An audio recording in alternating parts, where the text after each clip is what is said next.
des aménagements de réduction de...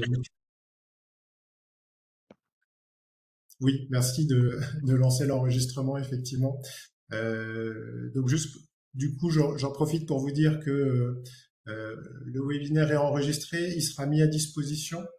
Comme ça, vous pourrez revenir dessus, éventuellement pour revoir certains passages pour l'utilisation de cet outil. BD Castor, donc, dont l'objectif est de mettre à disposition les informations sur les aménagements de réduction du ruissellement et de l'érosion pour partager cette connaissance. Il y a des personnes qui n'ont pas de son. Bon, j'espère que ça va fonctionner. Pour les autres, est-ce que tout est OK au niveau du son? Ouais, c'est bon pour moi. OK, merci. Ça va être un problème particulier. Euh, Oui, donc BD Castor, c'est pour partager les informations sur les ouvrages, pour garder la mémoire des ouvrages, pour suivre l'évolution des politiques d'aménagement, réaliser des bilans à différentes échelles de ces politiques d'aménagement.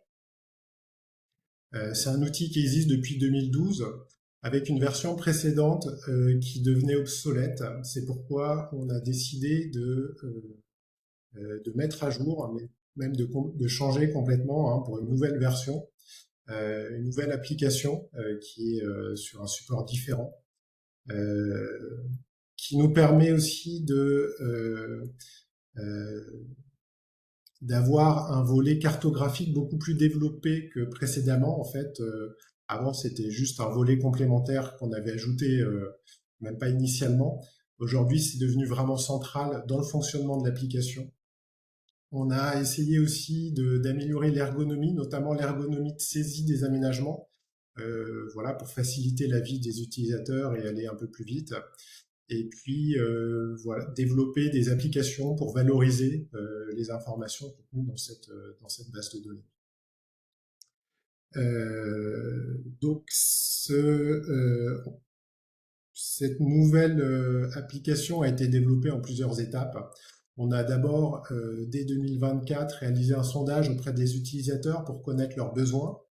On a réuni un comité de pilotage avec lequel on a rédigé un cahier des charges, à partir duquel donc, on a consulté plusieurs prestataires et retenu la solution proposée par Business Geographic, qui a l'avantage d'être une solution vraiment basée sur un système d'information géographique avec une évolution, une maintenance dans le temps qui nous permet de garder un outil à jour et de le faire, d'avoir aussi la main pour le faire évoluer en fonction des besoins au fil du temps.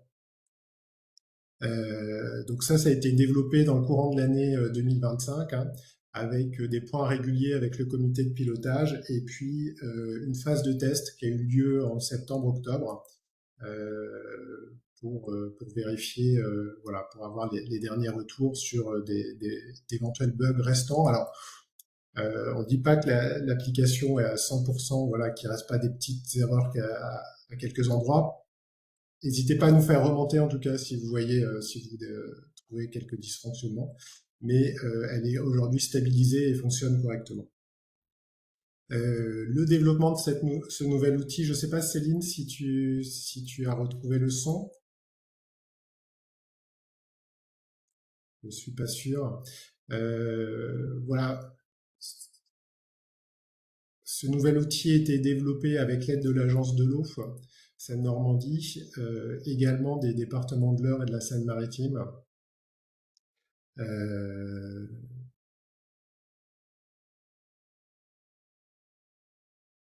Voilà, donc aujourd'hui, on va vous montrer dans la première partie comment on utilise l'outil pour la consultation des données qui est ouverte à tous.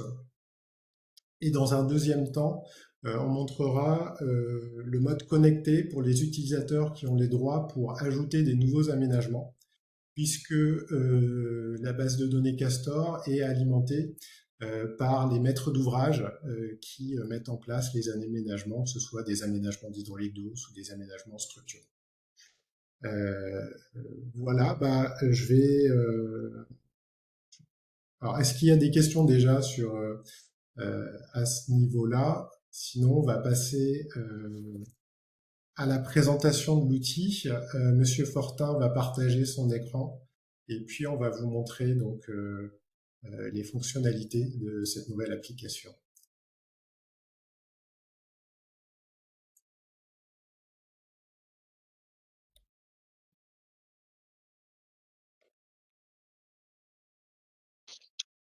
Donc bonjour, s'il n'y a pas de questions, du coup, moi je vais commencer la présentation et dans un premier temps, vous allez me confirmer peut-être, Monsieur Ledin, qu'on voit bien mon partage d'écran et qu'on est bien positionné en tout cas sur l'application.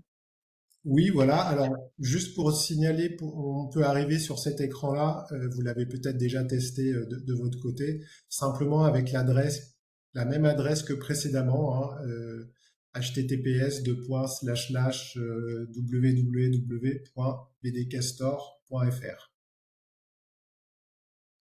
Donc voilà, effectivement, je vais le remontrer, mais comme on vient de le dire, cette application-là, vous êtes dirigé directement dessus avec le même nom de domaine que l'application que vous utilisiez précédemment. Donc vous avez juste à taper dans votre barre d'adresse bdcastor.fr. Et donc du coup, vous arrivez sur l'application. Par défaut, elle se présente comme ceci, et vous allez avoir du coup déjà dans un premier temps une carte qui est centrée sur l'intégralité des ouvrages que vous allez avoir déjà dans un premier temps en consultation. Déjà, je vais présenter dans un premier temps l'interface même de l'application. Donc c'est une application cartographique où vous retrouvez du coup la carte qui prend la majorité de l'espace au centre. Et au niveau des boutons, vous allez retrouver 3 bandeaux. Vous allez avoir un bandeau latéral un bandeau supérieur, pardon, dans lequel vous retrouvez eh bien, le titre de l'application, plus du coup des paramètres de connexion ou d'impression qu'on reverra précisément tout à l'heure. Et puis vous allez avoir 2 bandeaux latérales, un sur la gauche qui va concerner un ensemble de fonctionnalités, et on verra que lorsqu'on va se connecter, on va avoir des fonctionnalités supplémentaires dans cette partie-là. Et puis sur la droite, un bandeau qui est spécifiquement ou plus dédié, du coup, à tout ce qu'on peut retrouver, toutes les options qu'on peut retrouver autour de la cartographie. Donc par défaut, vous arrivez sur l'aperçu de cette carte, et ce que je vais déjà dire dans un premier temps, c'est que vous avez un petit objet introduction qui va se situer sur la droite de l'application, que vous pouvez choisir d'activer ou de faire disparaître. Mais au-delà juste du petit texte qui est présenté, sachez que tout ce qu'on va présenter, vous allez le retrouver dans des guides utilisateurs qui sont présents en ligne à travers des liens en bas de cet espace. Donc vous avez 2 guides utilisateurs qui sont disponibles. On peut cliquer dessus directement. Ils vont apparaître directement dans votre navigateur. Ce sont des guides qui ont été rédigés du coup au format PDF.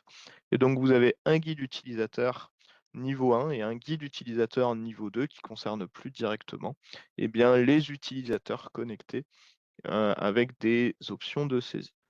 Donc il résume tout ce qu'on va vous montrer dans ce webinaire, et à partir du moment où, même déjà aujourd'hui, hein, puisqu'ils sont accessibles sans connexion particulière, vous pouvez déjà les retrouver dans l'application à cet endroit-là.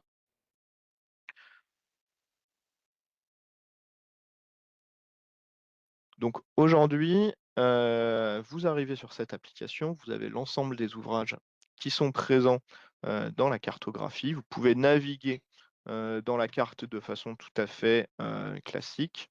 Là, vous voyez que je vais zoomer sur les objets. J'ai une carte qui se met à jour. Alors, je zoome au travers de ma souris avec la molette, comme on le fait dans n'importe quelle application cartographique aujourd'hui.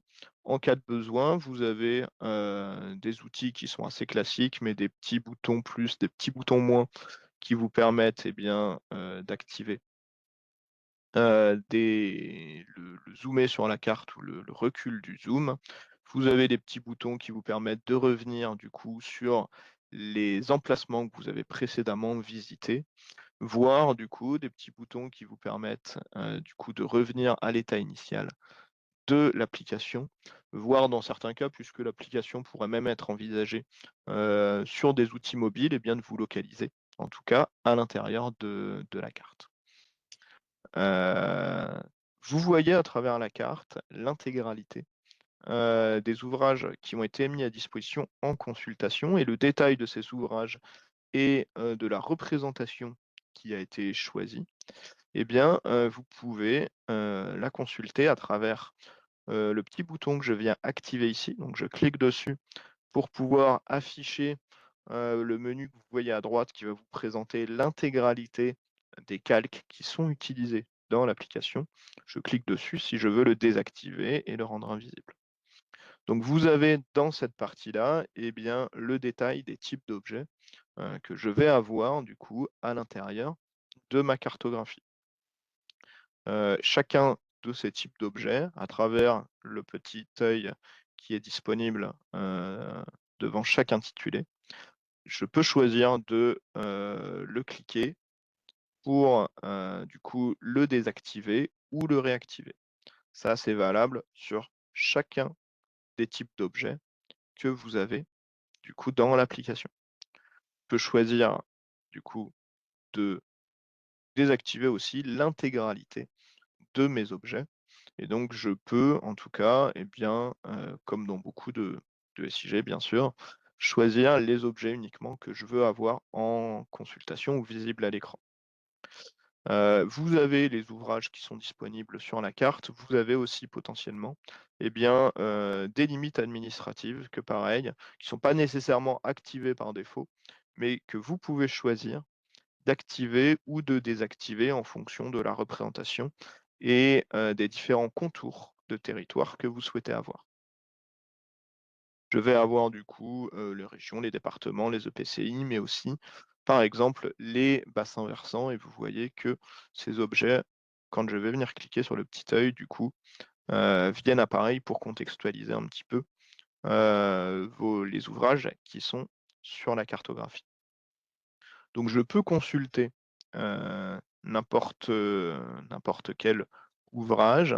Je vais pouvoir, si je veux, aller un petit peu plus loin, sélectionner un ouvrage pour voir le détail et le descriptif de ce que je vais avoir sur chacun de ces ouvrages. J'ai 2 possibilités, par exemple de, le faire. Je peux tout simplement, me promener dans la carte ou, je peux aller chercher à travers la petite loupe qui est ici, déjà me localiser à un endroit, particulier. Par exemple, si je veux aller, sur la commune de Crécy, il va me suffire de taper, hop, j'enlève ça. Il va me suffire de taper le nom et je vais retrouver, déjà dans un premier temps, dans tous les cas de figure, je vais avoir la possibilité de retrouver toutes les adresses, en tout cas, qui vont correspondre à ce que je viens de taper dans cette, barre de recherche. Donc je vais venir me localiser à l'adresse que je sélectionne et déjà je vais arriver, sur le territoire que j'ai sélectionné. Une fois que je suis du coup sur le territoire sélectionné, si je veux sélectionner un ouvrage en particulier, je vais venir du coup, utiliser des outils qui sont présents en haut à droite de ma carte, ici. Donc j'ai 3 outils et surtout celui qui va nous intéresser, c'est celui qu'on appelle l'outil d'interrogation, qui va me permettre de sélectionner un objet et de voir le détail de cet objet-là. Donc je vais venir l'activer en cliquant dessus.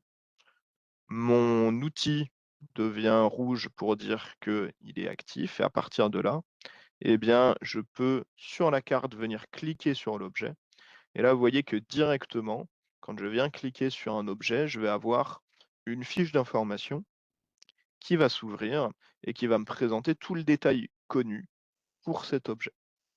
Donc je vais avoir le nom de l'ouvrage, par exemple, ici, son propriétaire, le maître d'ouvrage, le nom de la commune, la typologie, etc. Tout ça est résumé du coup dans différents onglets. Là, je suis dans un premier onglet qui s'appelle les généralités.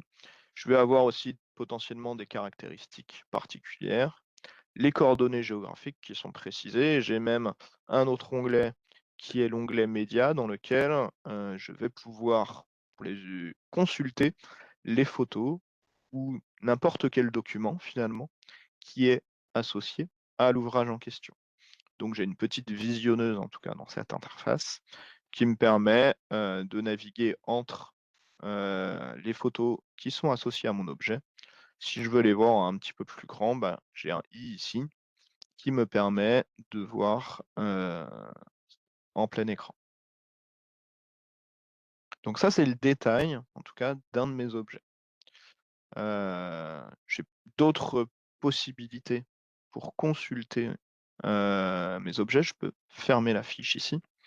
Et là, quand je suis venu cliquer sur un objet, je vais voir aussi que dans le menu qui est à droite ici, j'ai une petite fenêtre résultat qui s'est ouverte, qui va venir préciser du coup le détail de ce que je suis venu sélectionner.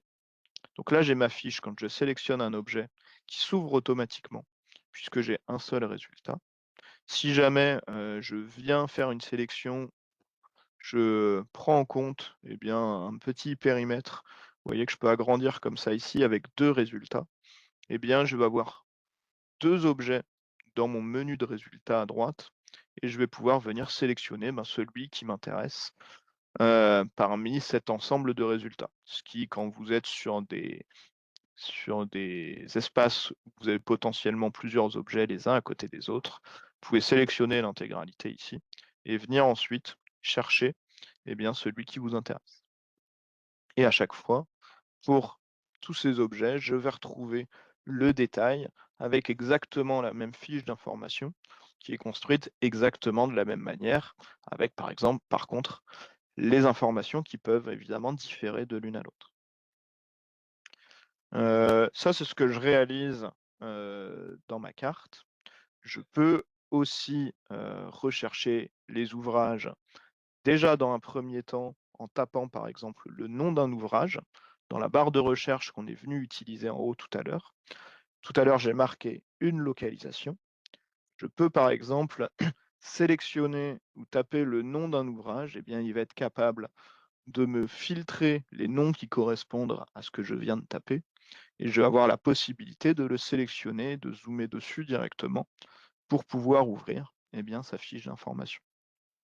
Ça, c'est une autre possibilité, mais je vais avoir aussi la possibilité de rechercher du coup d'autres ouvrages à travers du coup les recherches qui est sur la gauche et qui est représentée du coup dans mon bandeau latéral à gauche à travers une petite loupe et qui va me permettre de rechercher les ouvrages en fonction de plusieurs critères qui ont été pré-paramétrés.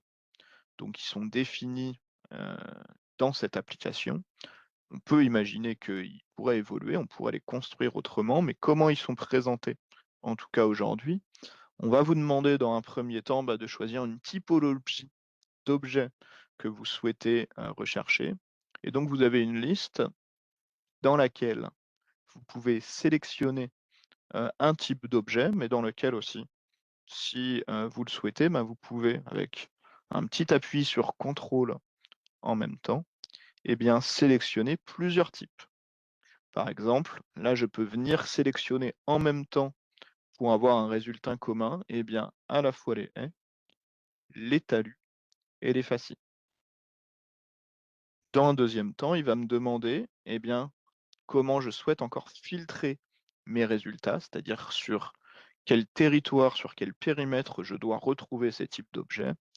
Et donc, par exemple, moi, je vais choisir que je veux les retrouver en fonction, par exemple, d'un bassin versant. Et à partir du moment où je sélectionne, du coup, le type de territoire SBV, eh bien, je vais avoir la liste, du coup, des bassins versants qui vont m'être proposés. Et de la même façon, je peux choisir de sélectionner un ou plusieurs résultats. moi je vais choisir du coup SMBV de la Durdan, Saint-Valery et Velette. Ou SBV Co, Seine, en tout cas je peux choisir n'importe lequel. Ensuite, à partir de là, j'ai d'autres critères qui cette fois ne sont pas obligatoires. Les précédents étaient obligatoires pour avoir un résultat. Ensuite, j'ai des critères optionnels, comme par exemple l'année aussi à la fin.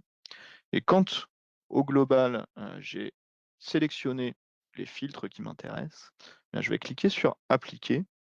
Et du coup, je vais avoir un ensemble de résultats qui vont m'être proposés dans l'application et l'application va venir automatiquement zoomer sur ces résultats. Donc vous voyez qu'aujourd'hui, ce sont tous les points qui sont répertoriés en jaune dans ma cartographie.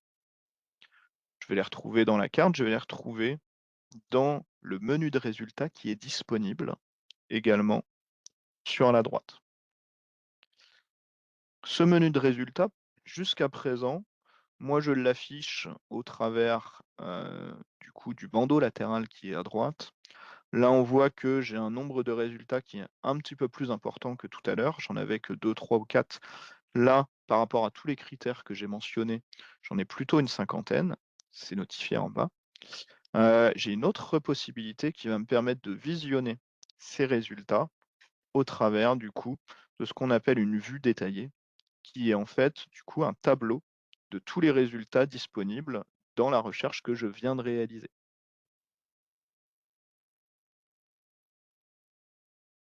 Donc à partir de ce tableau-là, je vais retrouver dans une seule finalement visibilité, eh bien, toutes les informations qui sont les mêmes informations que j'ai dans la fiche détaillée de chaque objet. À partir de ce tableau, je peux choisir de zoomer précisément sur un des objets de mon résultat. Et si je veux, je peux aussi, eh bien, à chaque fois, en cliquant sur le petit bouton qui est juste à côté, eh bien, regarder la fiche détaillée de cet objet en question.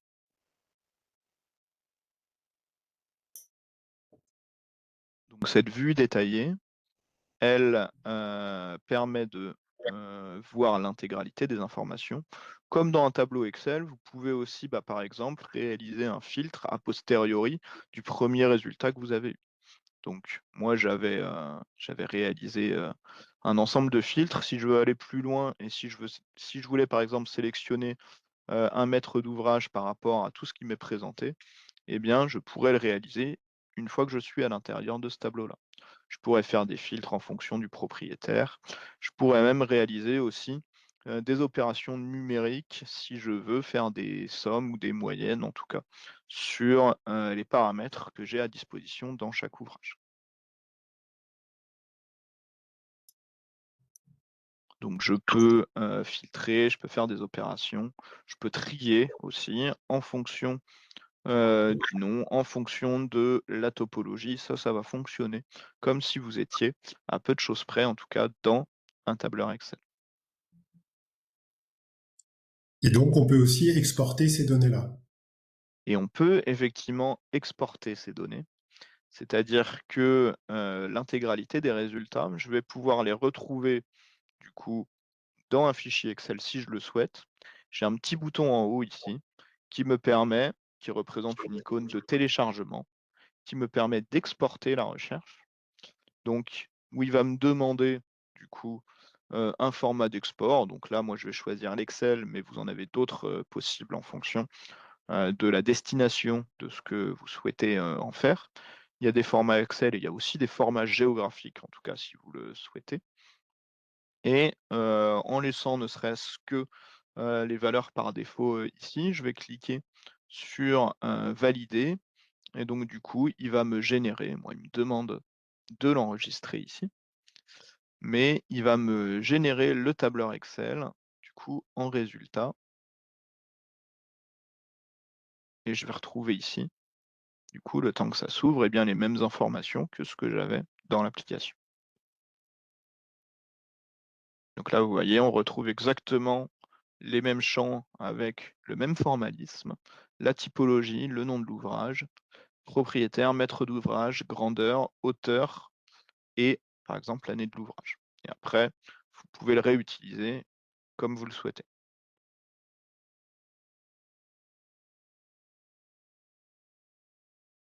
Donc voilà un petit peu le premier niveau de consultation que vous avez, sachant que pour rappel, nous ne sommes pas connectés pour l'instant avec les fonctionnalités supplémentaires que l'on va voir tout à l'heure. Donc c'est ce que vous propose, je dirais, dans un premier temps, l'application. Donc là, vous voyez, j'ai toujours mon résultat en jaune, hein, si je veux le faire disparaître. Dans les menus de résultats que j'ai ici, je vais avoir une petite poubelle qui va me permettre de ce qu'on appelle vider les résultats. Et donc, du coup, ma représentation de sélection en jaune disparaît à partir de ce moment-là. Et si je le veux, bah, je peux lancer une nouvelle recherche en fonction de nouveaux critères. Ça, c'est la première fonctionnalité qu'on a mis à disposition. Et on va aussi avoir des fonctionnalités, bah, par exemple, d'analyse cartographique. Ces analyses cartographiques, on a choisi de pouvoir les mettre en place en fonction de différents types de territoires. Pour pouvoir activer ces analyses cartographiques sur le type de territoire souhaité, on va venir sélectionner au préalable le nom du territoire qui va être disponible au travers des 2 champs que vous voyez dans le bandeau là, supérieur de mon application. On a 2 champs qui sont ici, qui s'appellent type de territoire et sont analyse et synthèse et nom du territoire. Et bien, par exemple, moi, je vais venir sélectionner type de territoire. Là, il va me proposer, par défaut, il est défini sur Arias, donc l'intégralité du coup des ouvrages, mais je vais avoir aussi potentiellement commune, département, SBV, etc. Moi, je vais venir choisir EPCI et à partir du moment où je choisis EPCI, je vais venir sélectionner l'une de mes analyses, comme par exemple l'analyse densité au kilomètre carré des aménagements et je vais cliquer sur appliquer. Et je vais avoir une représentation cartographique qui va s'afficher par-dessus la carte.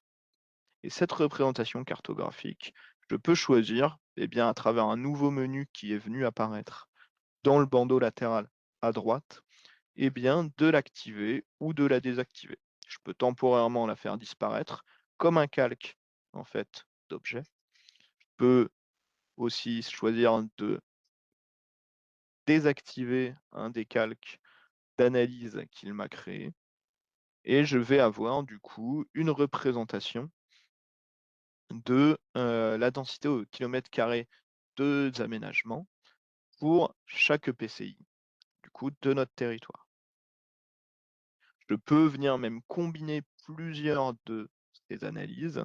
Si je veux ajouter par exemple l'analyse nombre d'aménagements, bien je vais venir pareil la sélectionner, je vais venir à l'appliquer. Et donc du coup, j'ai une deuxième analyse qui là me présente du coup une représentation proportionnelle du nombre d'aménagements sur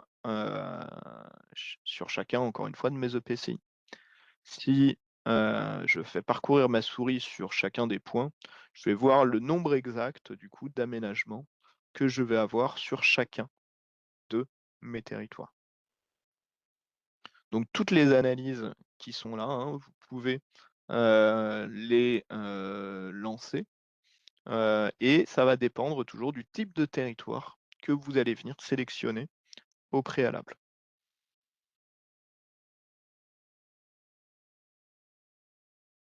Donc ces analyses spatiales, elles sont disponibles à travers le menu analyse cartographique que vous avez dans le bandeau latéral à gauche.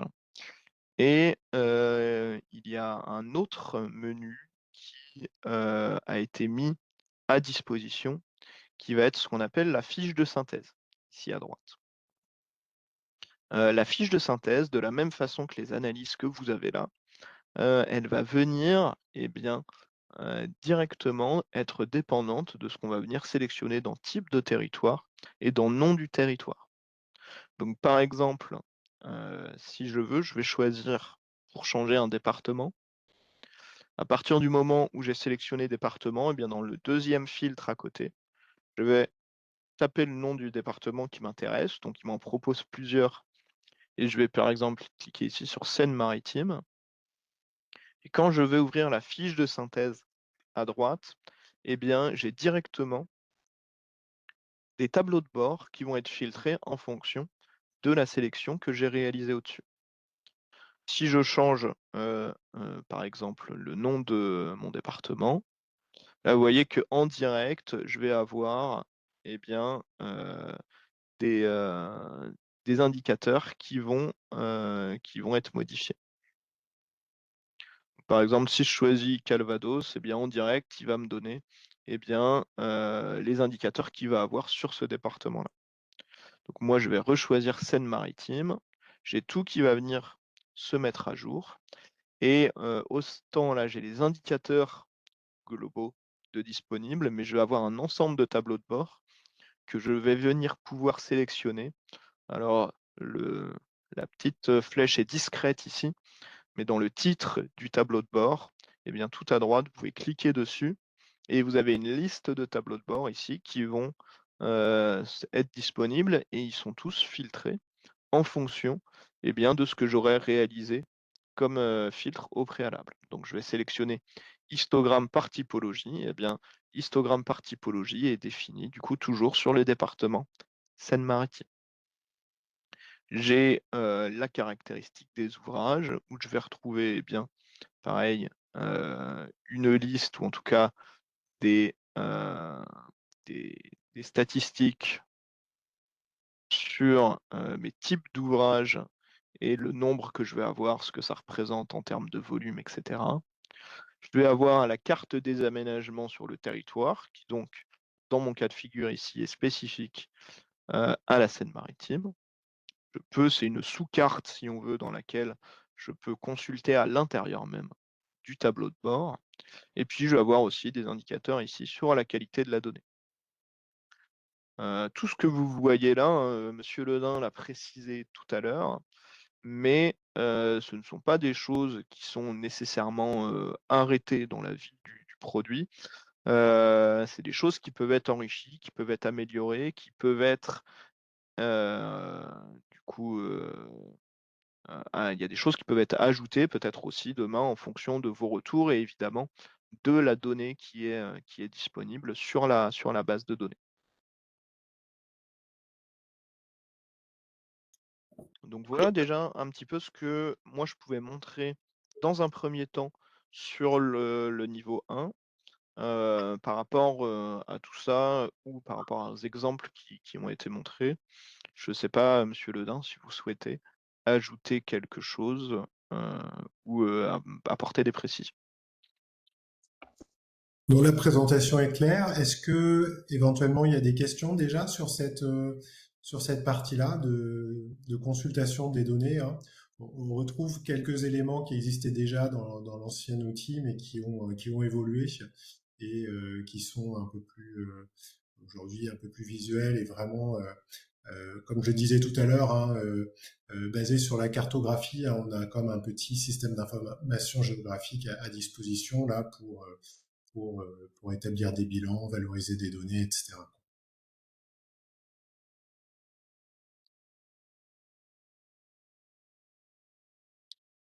Donc, c'est que ça, s'il n'y a pas de questions, c'est que ça doit être clair pour tout le monde. On peut maintenant passer au mode connecté, donc pour les Mmh, utilisateurs qui ont des droits d'accès en saisie mmh. euh, sur, sur leur territoire, hein, puisque je rappelle effectivement que chaque maître d'ouvrage a la possibilité de venir renseigner les ouvrages qu'il crée au fur et à mesure sur cette application.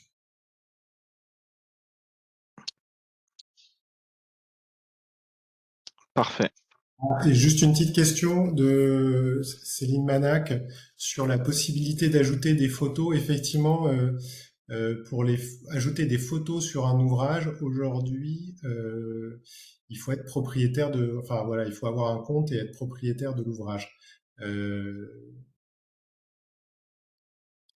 on n'a pas la possibilité, en tant qu'utilisateur simple, de venir faire des modifications dans l'application.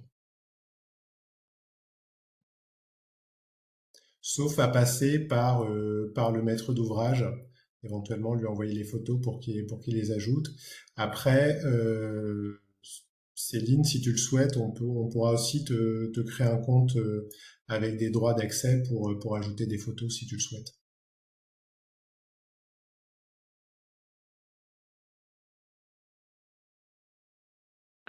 Donc, ce qu'on va voir, en tout cas, en niveau de s'il n'y a pas d'autres questions.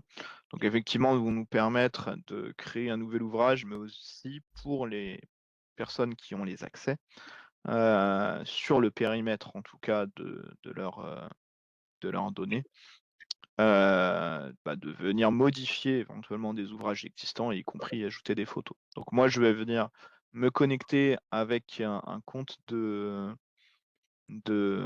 test un petit peu qui représente du coup une interface utilisateur connectée.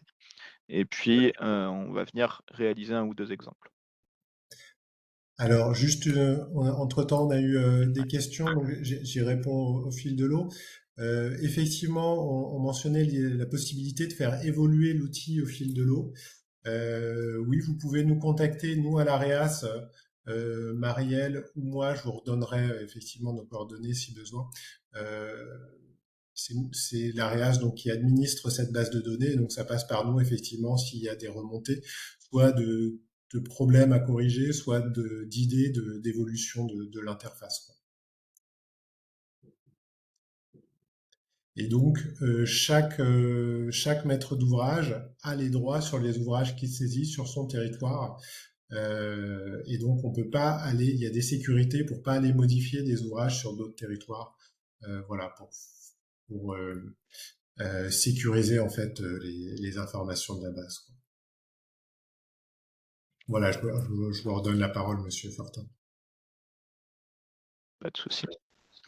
Donc, à partir du moment où je veux passer d'une interface globale, en tout cas avec uniquement la partie consultation, vers l'intégralité vers plutôt un mode connecté, je vais venir aller chercher tout en haut ici, j'ai un bouton du coup de connexion sur lequel je vais venir cliquer, et à partir du moment où je clique dessus,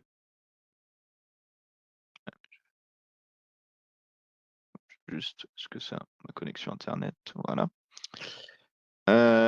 Je vais rentrer sur une page d'authentification du coup à l'utilisateur, et il va me demander du coup un identifiant évidemment et un mot de passe. Donc, moi, j'ai réalisé des comptes de test, hein, qui ne sont pas directement les vôtres et ceux qui vous seront transmis après le webinaire. Néanmoins, j'ai un compte que j'ai recréé et qui réplique, il me semble, un exemple sur le SMBV d'Urdan. Donc, c'est un compte de test sur lequel moi, je vais venir me connecter. Et à partir du coup de ce compte-là, je vais être déjà zoomé sur le territoire de l'utilisateur, et je vais avoir du coup des boutons supplémentaires qui vont venir s'ajouter dans cette interface. Je vais avoir 3 boutons supplémentaires, exactement.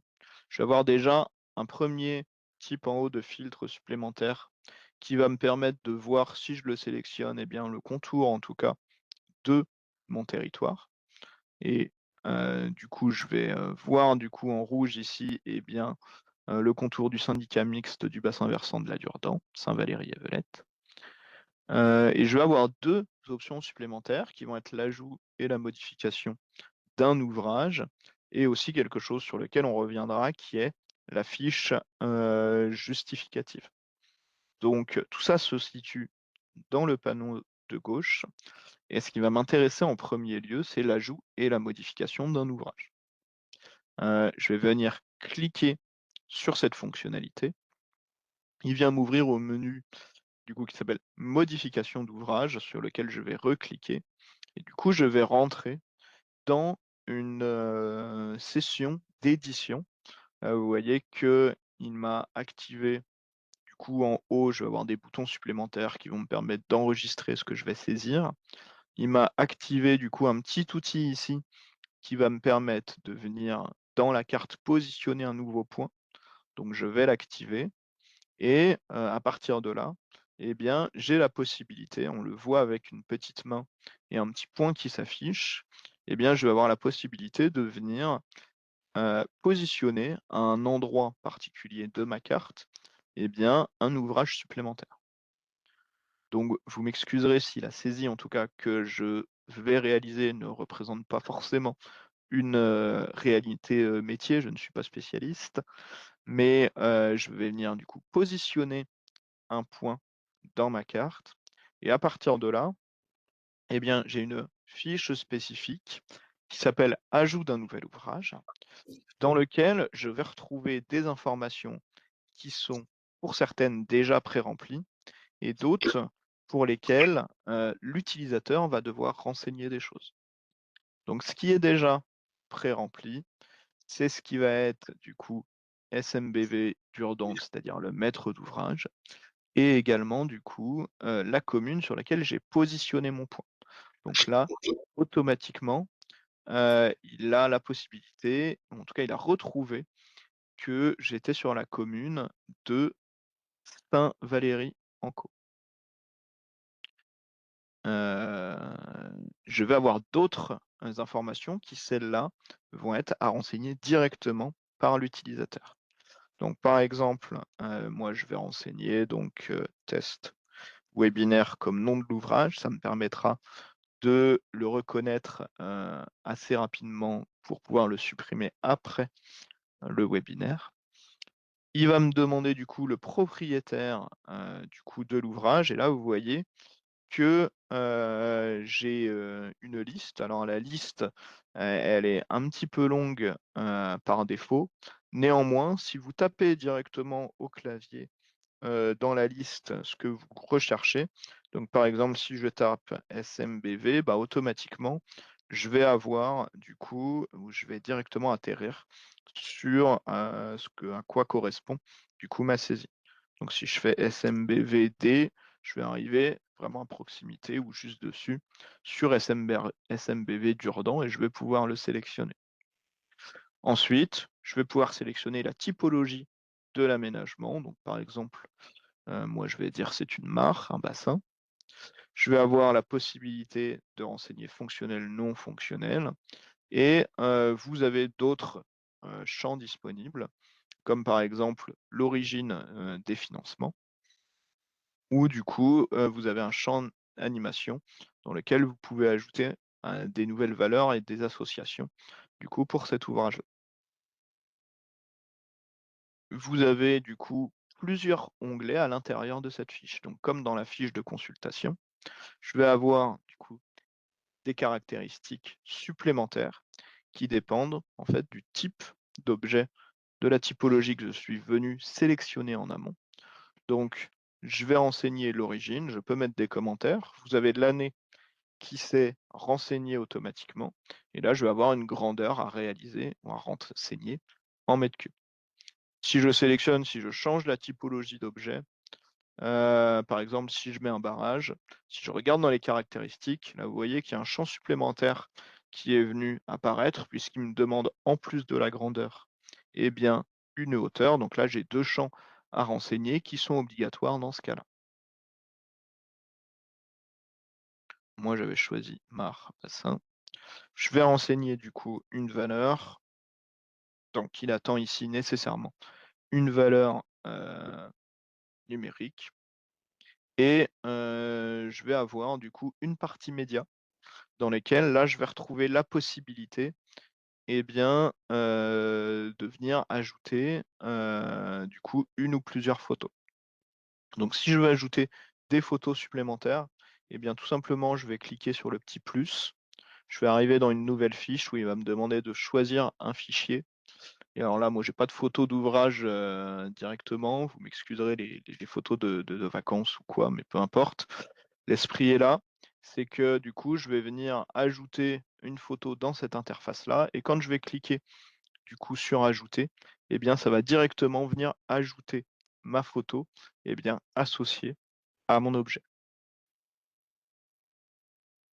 Donc une fois que j'ai renseigné du coup l'intégralité des informations, qui, sont, nécessaires, je vais pouvoir cliquer sur sauvegarder et pour valider directement et définitivement ma saisie, eh bien, je vais avoir une dernière étape qui va être, de nécessiter d'appuyer sur le bouton enregistrer ici qui est en haut.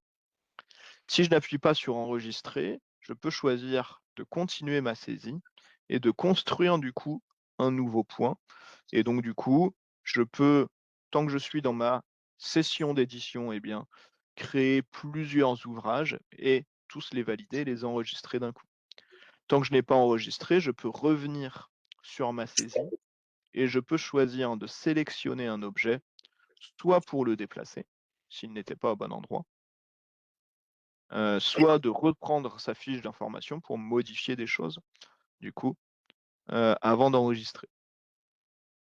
Donc juste pour préciser là sur ce point-là, on a vraiment fait un effort sur la saisie pour essayer de rendre le travail le plus ergonomique, le plus facile et le plus rapide possible.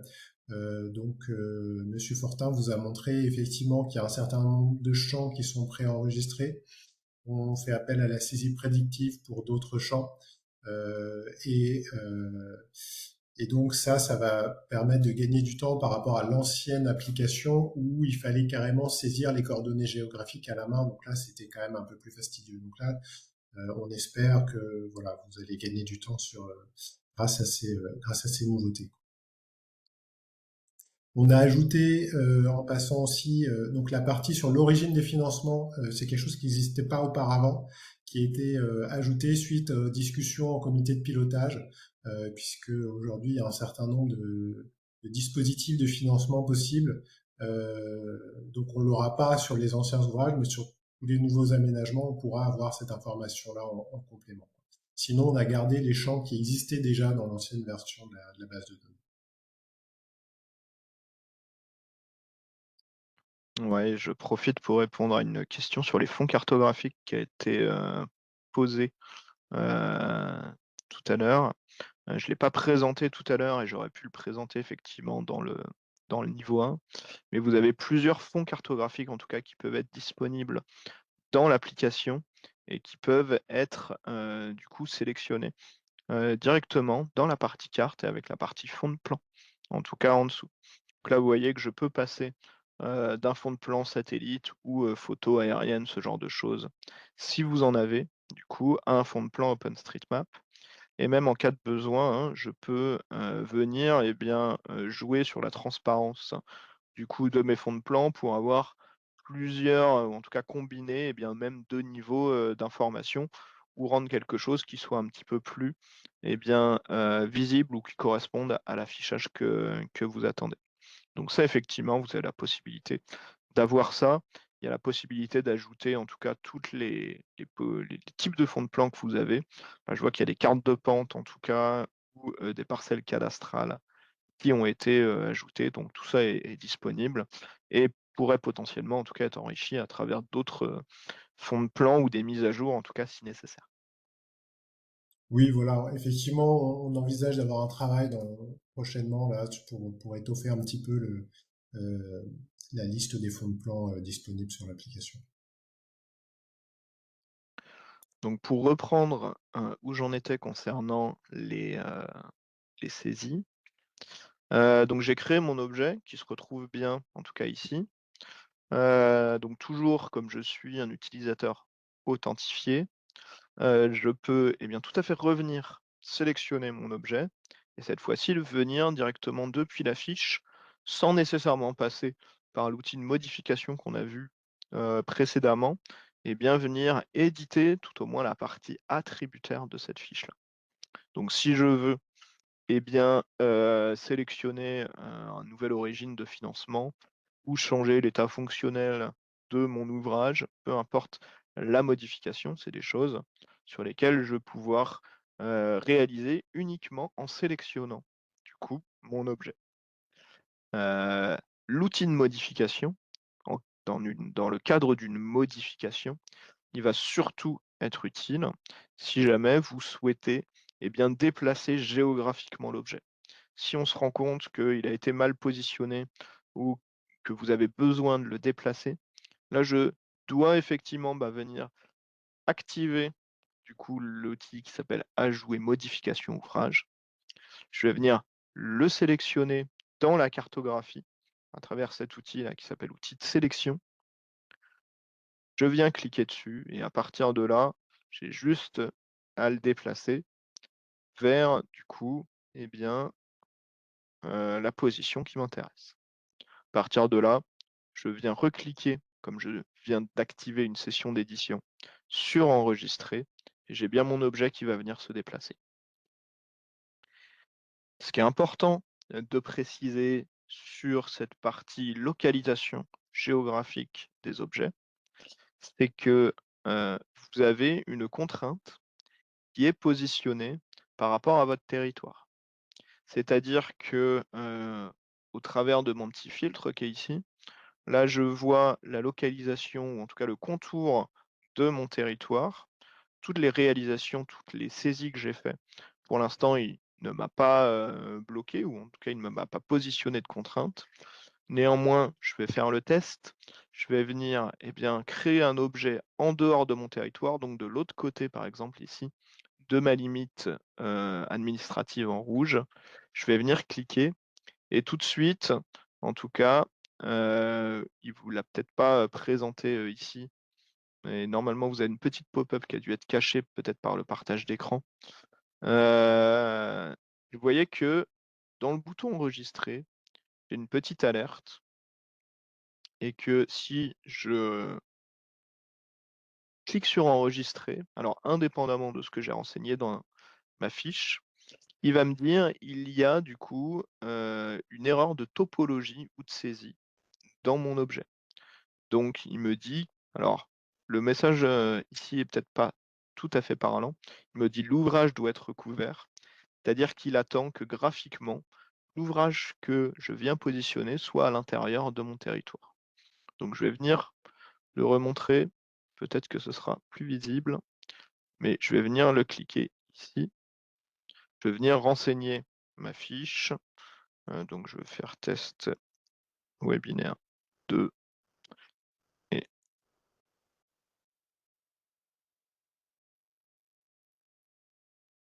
donc je mets n'importe quoi hein, sur les typologies, vous m'excusez.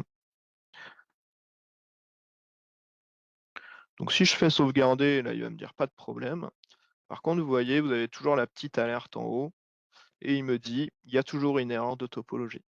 Par contre, si je viens sélectionner mon objet et le déplacer à l'intérieur du périmètre sur lequel j'ai les droits, là vous voyez tout de suite la petite alerte qui m'empêchait d'enregistrer, à travers du coup le, le petit attention là en jaune, il a disparu et si je clique sur enregistrer, là j'ai pas de souci, il va venir me positionner mon objet. Et ça fonctionne exactement de la même manière sur la modification, c'est-à-dire que si je sélectionne un objet et que je choisis de le déplacer en dehors du périmètre auquel j'ai droit, eh bien, j'ai une alerte qui va m'empêcher, en tout cas, de modifier mon objet. Et donc, tant que je ne respecte pas cette condition-là, je ne peux pas valider cette saisie. Donc, ça veut dire que vous serez nécessairement, en tout cas,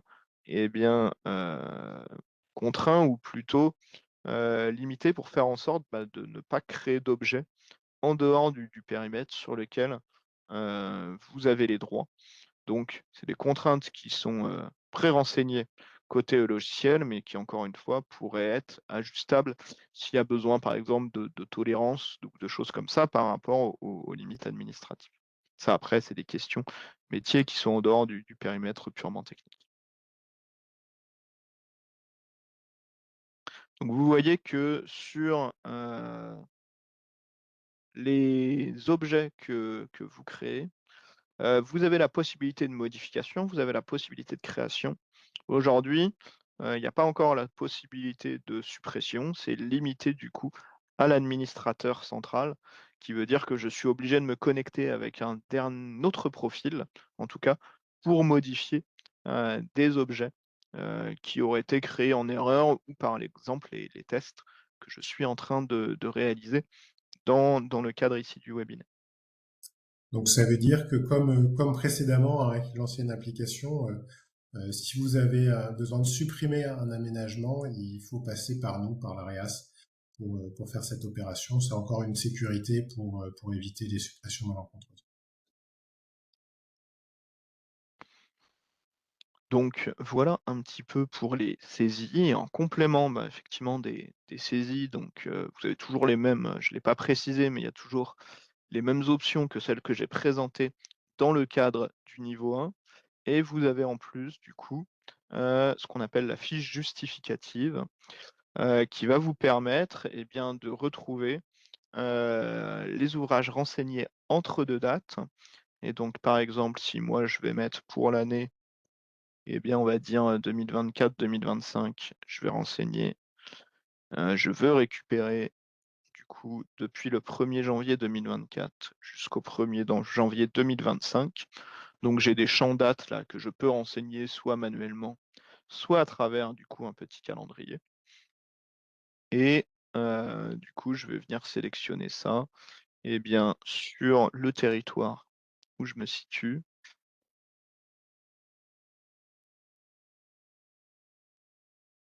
Je vais faire appliquer et là, vous voyez que j'ai un résultat qui m'est proposé, encore une fois sous forme du coup, tabulaire et ce résultat, comme on l'a vu tout à l'heure dans le niveau 1, bah, il est aussi, en tout cas, exportable sous forme Excel.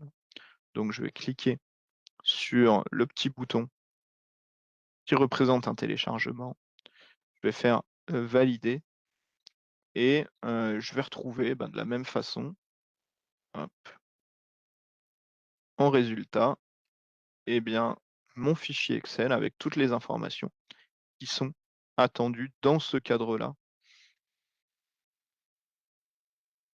Hop, avec le nom de l'ouvrage, la commune, les typologies, le propriétaire et l'information d'extraction avec du coup le champ date et puis l'heure du coup à laquelle ça a été exporté. Voilà, donc c'est un outil qui permet de justifier auprès des financeurs effectivement de la saisie des aménagements financés dans l'observatoire BD Castor, hein. On l'a fait évoluer pour le rendre plus simple d'utilisation, aussi bien pour les maîtres d'ouvrage que pour les financeurs. Auparavant, on pouvait éditer une fiche ouvrage par ouvrage, ce qui peut être un peu fastidieux dans le cadre de programmes d'aménagement qui inclut plusieurs dizaines d'aménagements. Donc là, on peut éditer d'un coup tout un ensemble d'aménagements à partir des périodes de saisie. Voilà, donc c'est pour simplifier encore la vie des utilisateurs.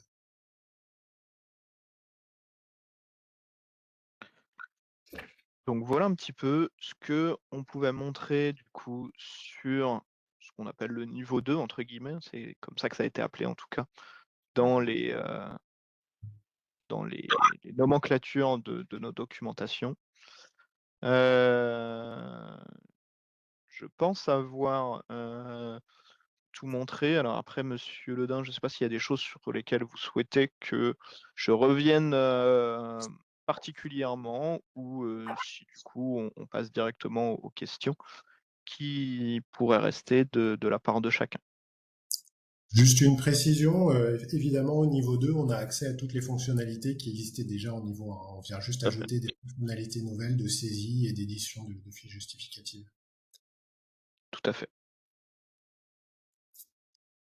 Comme je le précisais dans le chat, effectivement, on a mis à jour tous les codes d'accès qui vous seront transmis suite à ce webinaire pour que vous puissiez commencer à utiliser ce nouvel outil. On a une question sur l'utilisation en mode sur un téléphone mobile. Oui, tout à fait. L'application, elle est disponible et le format d'application que vous voyez là est responsive. Donc c'est-à-dire que l'application s'adapte, dans ses grandes lignes, on va dire, aux fonctionnalités qui sont positionnées. Donc toutes les fonctionnalités, vous pouvez les retrouver, que ce soit ce que vous avez disponible en consultation, que ce soit la possibilité de se connecter pour de l'édition, les contraintes que vous avez, la possibilité d'ajouter des photos, tout ça est possible sur mobile. La taille des écrans demande évidemment du coup un tout petit peu d'ajustement au niveau des gestes, dans le sens où ben, il y a une adaptation en tout cas sous, sous le navigateur mobile.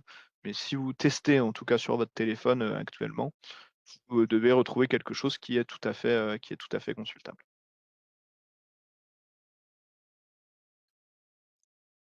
Donc ce webinaire sera, comme on l'a dit, hein, il a été enregistré et vous sera mis à disposition dans les prochains jours.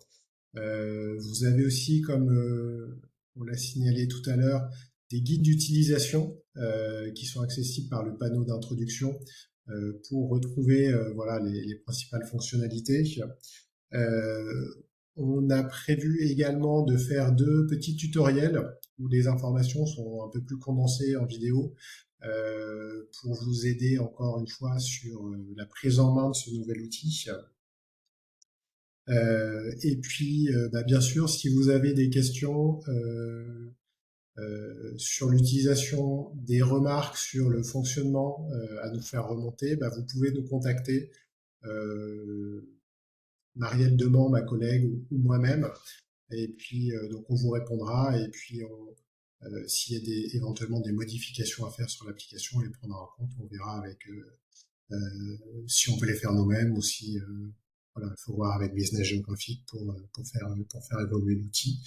On a déjà fait un certain nombre de corrections hein, suite à vos différents retours et puis à ce qu'on a pu voir lors des phases de test pour vous fournir, pour vous livrer aujourd'hui une application qui est entièrement fonctionnelle. Avec un peu de retard effectivement sur le planning prévu initialement, ça j'en suis désolé, je m'en excuse auprès de vous. Mais voilà, on voulait être sûr de vous fournir une application qui fonctionne et qui réponde à vos besoins. Euh, alors, quand vous ouvrez l'application, vous verrez peut-être qu'il y a des points qui sont positionnés au milieu de la mer. Donc, c'est d'anciennes erreurs de saisie sur l'ancienne application. Euh, bon, voilà, on pourra corriger. En tout cas, on reviendra peut-être vers certains d'entre vous pour corriger ces aménagements qui sont mal placés.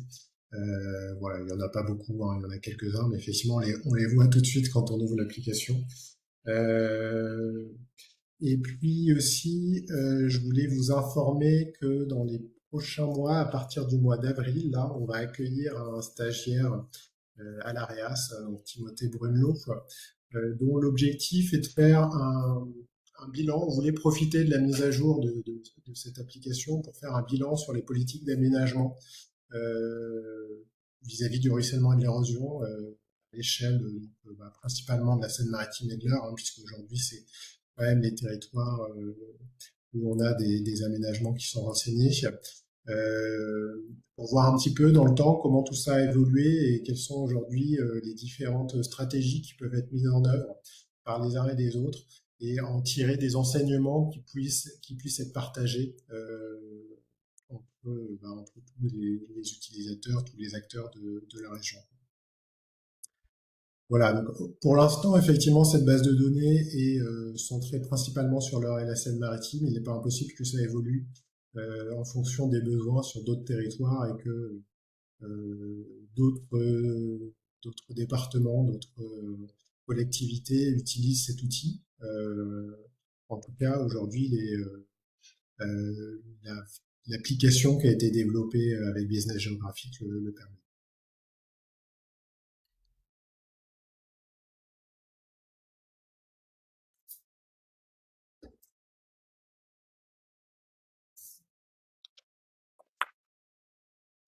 Voilà, bah écoutez, une question, une remarque. Monsieur Dugast, La modification de la localisation précise d'un point par le propriétaire est-elle possible par celui-ci pour les points localisés par un autre maître d'ouvrage avec une erreur manifeste? Alors, comme je disais, il y a des sécurités, hein, on ne peut pas modifier des choses sur d'autres territoires ou saisies par d'autres maîtres d'ouvrage.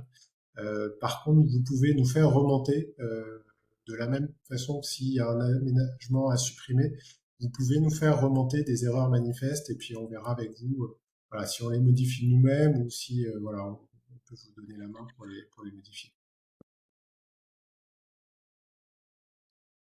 Mais oui, n'hésitez pas en tout cas à nous faire remonter des erreurs manifestes que vous pourriez observer pour améliorer toujours la qualité de cette base de données, qui est déjà de très bonne qualité hein, grâce à votre implication à tous.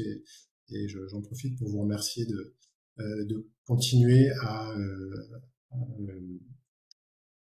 renseigner cet outil qui est vraiment important pour poursuivre l'évolution des politiques sur notre territoire.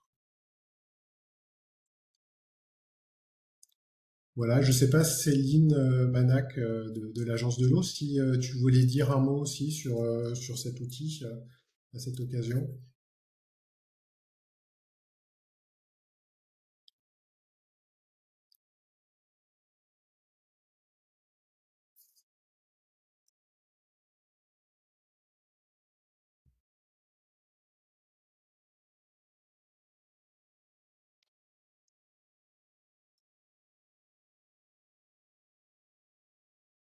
Non, donc Céline nous précise que c'est effectivement un outil qui est unique sur le bassin Seine-Normandie.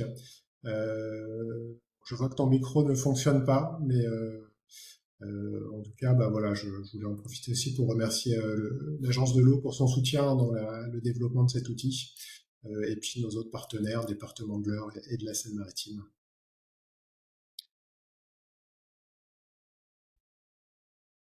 Et merci pour ton commentaire.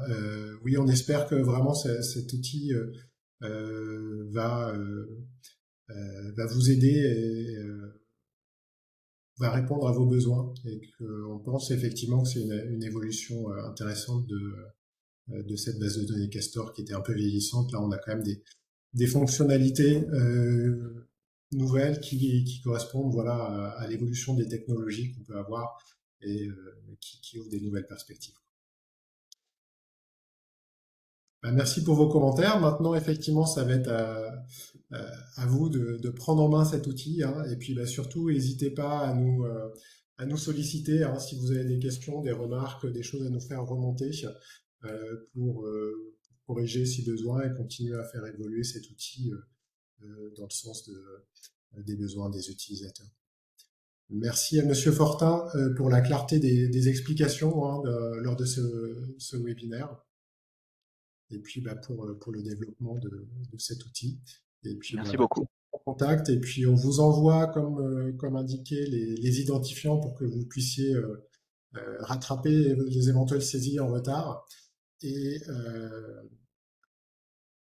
puis aussi, on vous mettra à disposition, voilà, donc je disais le webinaire, et puis les tutoriels aussi au fur et à mesure où ils seront réalisés. Voilà, donc s'il n'y a pas d'autres remarques ou questions, ben, je vais vous souhaiter une très bonne journée et en vous disant à très bientôt. Merci à tous. Merci, au revoir.